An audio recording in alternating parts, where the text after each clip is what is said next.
Hello everyone, मैं हूँ कविता और ये है मेरी इम्परफेक्टली परफेक्ट दुनिया कविस वंडरलैंड, जहाँ आप सबका फिर से स्वागत है।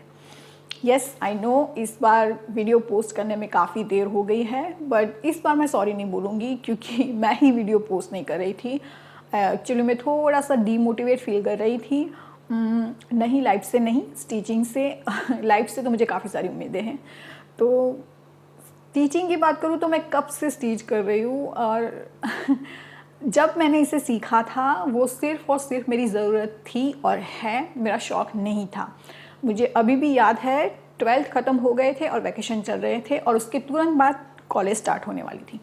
तो मैंने सोचा ठीक है, सीख लेते हैं, फिर जैसे भी कपड़े पहनने का मन करेगा बनाकर पहन लेंगे। तो बस यही इंटेंशन था मेरा और कोई इंटेंशन नहीं था। और मुझे सिर्फ़ और सिर्फ अपने आउटफिट क्रिएट करने में ही मज़ा आता है, दूसरों के आउटफिट क्रिएट करने में मुझे इतना मज़ा नहीं आता। तो इसीलिए भी मैंने इसे एज ए प्रोफेशन नहीं अपनाया है। सो नाउ प्रॉब्लम ये हो रही है कि ऑब्वियसली जब मैं अपने आउटफिट क्रिएट करूँगी तो वो मेरे टेस्ट के अनुसार ही होंगे और ज़रूरी तो नहीं कि मेरा टेस्ट सबके साथ मैच करें। और दूसरी बात यह है कि ज़्यादातर लोग मेरे ट्रेडिशनल आउटफिट वाले वीडियो ज़्यादा पसंद करते हैं, बट हम ट्रेडिशनल आउटफिट डेली बेसिस पर तो पहन नहीं सकते। और क्योंकि मैं सिर्फ़ और सिर्फ अपने आउटफिट क्रिएट करती हूँ तो मैं कितने आउटफिट क्रिएट करूँ अपने। और फिर क्या होता है, मैं बेमन से उसे क्रिएट करती हूँ, फिर वो पड़े रहते हैं, मुझे पहनने का भी मन नहीं करता। ज़्यादातर मुझे वेस्टर्न आउटफिट क्रिएट करने में बहुत मज़ा आता है क्योंकि वो हम डेली बेसिस पर आसानी से पहन सकते हैं। और फिर मैं जब भी वेस्टर्न आउटफिट पर वीडियो बनाती हूँ तो उतने व्यूज़ नहीं आते जितने ट्रेडिशनल आउटफिट के वीडियो पर आते हैं। तो इसीलिए भी मैं खुद को मोटिवेट नहीं कर पाती हूँ क्योंकि यार डेली बेसिस पर ट्रेडिशनल आउटफिट पहनना इज़ लाइक नामुमकिन है। ऐसा नहीं है कि मैं कुछ भी नहीं कर रही थी, मैंने कुछ प्रोजेक्ट पर काम किया, मैंने कुछ आउटफिट क्रिएट करने की कोशिश भी की।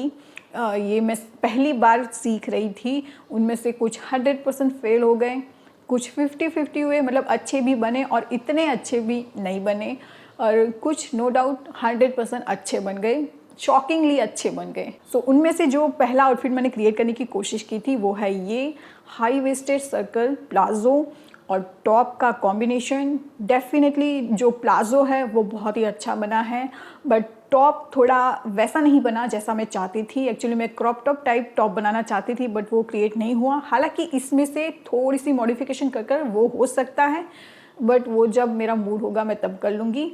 बात करती हूँ प्लाज़ो की, तो डेफिनेटली बहुत ही अच्छा लुक दे रहा है और मुझे पसंद भी आया पर्सनली। बस थोड़ा फैब्रिक को चूज़ करने में गलती हो गई। मेरे पास ये फैब्रिक ऑलरेडी पड़ा था और मैं सीख रही थी, तो इसीलिए मैंने सोचा ठीक है, अगर अच्छा नहीं बना तो इतना अफसोस नहीं होगा। बट नाउ मैं सोच रही हूँ कि बिल्कुल ऐसा ही ब्लैक प्लाजो मैं क्रिएट कर लूँ विथ वाइट टॉप्स, तो वो बहुत अच्छा लगे। ठीक है, तो इसका मुझे 50-50 रिजल्ट मिला, मतलब अच्छा भी बना और उतना अच्छा भी नहीं बना, बट इससे इंस्पायर होकर मैंने इस प्लाजो को क्रिएट किया। मतलब शॉकिंगली ये इतना अच्छा बना, मतलब जब मैं इसे क्रिएट कर रही थी मुझे उम्मीद ही नहीं थी कि ये इतना अच्छा बनेगा। मैं सिर्फ़ और सिर्फ कोशिश कर रही थी, बनाने की कोशिश कर रही थी और पहली बार बना रही थी, तो कोई आइडिया भी नहीं था। बट ठीक है, रिज़ल्ट बहुत ही अच्छा मिला। एक्चुअली अगर इसके वेस्ट बैंड की बात करूँ तो मैंने 3 चैनल क्रिएट किए हैं और इन तीनों में इलास्टिक को इंसर्ट किया है, तो जो आपको थिक बेल्ट मिलेगा और वही इस प्लाजो का प्लस पॉइंट है, मतलब एक कहते हैं ना हाईलाइट, और यही बहुत ही यूनिक लुक देता है इस प्लाजो को। तो डेफिनेटली शॉकिंगली बहुत ही अच्छा बन गया है, तो इसीलिए मैं सोच रही हूँ कि ऐसे 2-3 और क्रिएट कर लूँ। डेली बेसिस पर पहनने में ये बहुत ही कंफर्टेबल और अच्छे हैं। उसके बाद मैंने इस जैकेट को क्रिएट करने की कोशिश की। एक्चुअली ये कुर्ती बहुत अच्छी बनी थी, बट क्योंकि ये सीवलेस थी और जब हम बाहर जाते हैं तो हाथ टैन हो जाने की हमेशा से चिंता होती है और हर वक्त हम सनस्क्रीन लोशन नहीं लगा सकते। तो बस इसीलिए मैंने सोचा था ठीक है, कुछ जैकेट टाइप क्रिएट कर लेते हैं। बट बनाने के बाद ऐसा लगा कि ये कुर्ती सीवलेस ही अच्छी लगती है। जैकेट की बात करूँ, ठीक ठाक बनाए चल जाएगा, दिस काइंड ऑफ जैकेट वो बना है। जैसा मैं चाहती थी वैसा बिल्कुल नहीं बना है, ठीक है चल जाएगा। उसके बाद मैंने इन दोनों चीज़ों को बनाने की कोशिश की। पहले इसकी बात करते हैं। नो डाउट ये बिल्कुल वैसा ही बना जैसा मैं चाहती थी। एक्चुअली ये हेयर बॉनेट है, क्योंकि नाउअडेज मैं अपनी हेयर की थोड़ी एक्स्ट्रा टेक केयर कर रही हूँ। तो रात को सोते वक्त आपको ये सिल्क से बने हुए हेयर बॉनेट को पहनना है, तो वो आपके बालों को कम डैमेज करेगा। तो बस इसी इंटेंशन से मैंने इसे बनाया था और वो बहुत ही अच्छा बना। और फिर लास्ट में मैंने इससे बनाने की कोशिश की, नो डाउट बहुत अच्छा बना है, जैसा मैं चाहती थी बिल्कुल वैसा बना है।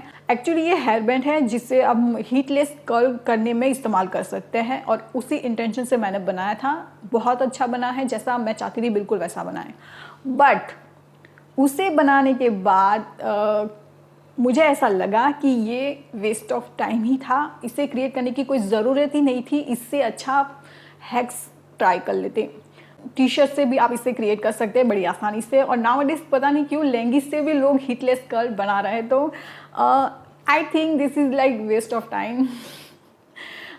और इसके पीछे मैंने अपनी इतनी एनर्जी वेस्ट की कि इसके बाद तो मैं टोटली होपलेस हो गई, और बस मैंने डिसाइड कर लिया कि अब कुछ टाइम तक स्टिचिंग नहीं करना है। एटलीस्ट तब तक तो नहीं स्टिच करना मुझे जब तक मैं दिल से तैयार नहीं हो जाती अपने आउटफिट क्रिएट करने के लिए। तो बस इसीलिए मैंने डिसाइड किया है कि अब कुछ टाइम के लिए मैं स्टिचिंग से ब्रेक ले रही हूँ। एटलीस्ट तब तक मैं वो टिपिकल ट्यूटोरियल वीडियो नहीं बनाऊंगी, टिपिकल स्टिचिंग ट्यूटोरियल वीडियो नहीं बनाऊंगी जब तक मेरा दिल से मन नहीं करेगा, क्योंकि बहुत फ्रस्ट्रेशन हो रही है। अब मैं कंसंट्रेट ही नहीं कर पा रही हूँ, और जब तक मैं खुद उस वीडियो में इन्वॉल्व नहीं होंगी कोई और भी कनेक्ट नहीं हो पाएगा। तो हाँ, बस यही रीज़न है कि मैं टिपिकल स्टिचिंग ट्यूटोरियल वीडियो कुछ टाइम के लिए नहीं बनाने वाली। सो अब क्वेश्चन ये होता है कि तो फिर क्या। हाँ, जब मैंने अपनी चैनल स्टार्ट की थी मैं सब कुछ करना चाहती थी, वो सब कुछ करना चाहती थी जो मैं कर सकती हूँ और करना चाहती थी। मेरी विश लिस्ट कुछ चैलेंजेस है जो मैं लेना चाहती थी, but because of my introvert nature and my comfort zone मैं कर ही नहीं पाई। मैंने बहुत कोशिश की लेकिन कर ही नहीं पाई। ठीक है, इंट्रोवर्ट नेचर इज़ लाइक ठीक है, मैं उससे डील कर सकती हूँ, बट ये जो कंफर्ट जोन है ना वो लाइक बहुत ही ख़राब वाली बैटल चल रही है मेरी उसके साथ, और हर वक्त मैं ही हार रही हूँ। लेकिन अब मुझे नहीं हारना है, मुझे निकलना है अपने कंफर्ट जोन से बाहर और वो सब कुछ ट्राई करना है जो मैं करना चाहती हूँ। स्कैरी है, डर भी बहुत लग रहा है, बट करना है मुझे, अब बस करना है। क्या करना है कोई आइडिया नहीं है, कैसे करना है कोई आइडिया नहीं है, बट बस अब इस कंफर्ट जोन से मुझे बाहर निकलना है तो निकलना ही है, दैट्स इट। ऐसा नहीं है कि मेरे पास कोई आइडिया नहीं है, एक्चुअली है, बट उसे किस तरीके से एग्जीक्यूट करना है उसका कोई प्लान नहीं है, उसका कोई मैनेजमेंट नहीं है मेरे पास। बट क्योंकि अब मैंने डिसाइड कर लिया है तो ठीक है, धीरे धीरे ही सही, लेकिन अब मुझे वो करना है। सो आज का वीडियो बनाने का इंटेंशन बस यही था कि मैं आपको बताना चाहती थी कि अब स्टिचिंग ट्यूटोरियल वीडियो के साथ साथ और भी सब्जेक्ट पर वीडियो आ सकते हैं। तो इसके लिए आप मेंटली तैयार हो जाएं, क्योंकि कुछ लोग होते हैं ना वो कंफर्ट जोन की तरह, उनको उनसे बाहर नहीं आना, तो शायद उन लोगों के लिए ये मेरी नई कोशिश एक्सेप्टेबल ना हो, बट अब मुझे करना ही है। आई होप आप लोगों को मेरी ये कोशिश पसंद आएगी। सपोर्ट की तो मैं उम्मीद रखती हूँ। अगर कोई मिस्टेक हो जाती है तो उसे करेक्ट करने की कोशिश कीजिएगा, हम साथ में सीखेंगे। तो बस आज के लिए इतना ही, मिलते हैं अगले वीडियो में, तब तक के लिए बाय एंड टेक केयर।